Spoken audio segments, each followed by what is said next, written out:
On October the 2nd, Saudi journalist Jamal Khashoggi was murdered in the Saudi consulate in Istanbul. A 15-member hit squad from Riyadh killed this journalist. For the last 1 month, several versions of the story have come to the fore, but one thing has remained constant.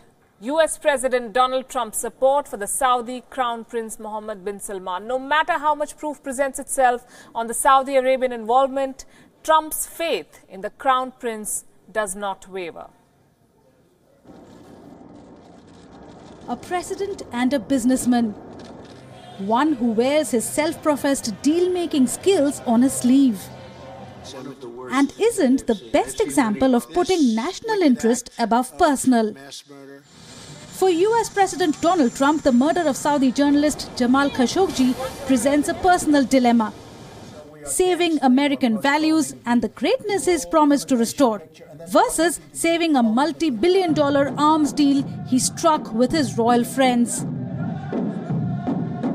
When America's premier investigating agency, the CIA, named the Saudi Crown Prince Mohammed bin Salman as the mastermind of the killing, Trump was quick to come to his defense and rubbish reports indicting him. It should never have happened. And we'll be having a very full report over the next 2 days, probably Monday or Tuesday. We're going to have a very full report. Did the CIA assess that MBS was behind it? They haven't assessed anything yet. It's too early. That was a very premature report, but that's possible. We're going to see, but we're going to have a report on Tuesday, and it'll be very complete. In the meantime, we're doing things to some people that we know for a fact were involved, and we're being very tough on a lot of people. What's this report on Tuesday? We're going to come up with a report as to what we think the overall impact was and who caused it and who did it. We're talking about a killing. We're not talking about anything else. We're talking about a killing. So who did it? Who did it, he asks, and in the same breath says it wasn't the Crown Prince, publicly challenging the findings of his own agency's report. Trump not only called the CIA's report premature, he chose not to listen to the Khashoggi tape where his final moments were recorded. For Trump, it's a tape of, quote-unquote, suffering.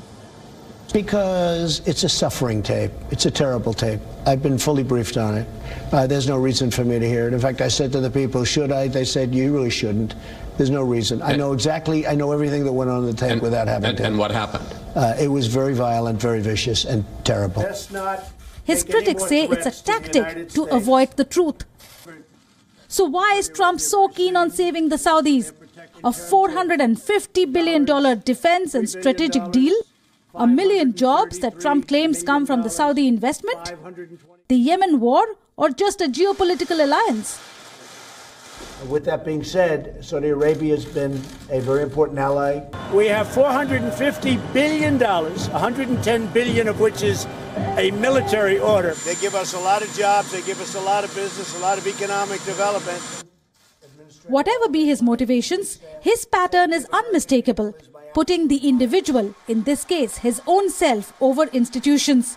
From undermining the credibility of the FBI in the Russia probe to tarnishing the media as propaganda and fake news factories. Donald Trump as president has systematically discredited American institutions. The CIA may be the latest on his list. Bureau Report, WION, World is One.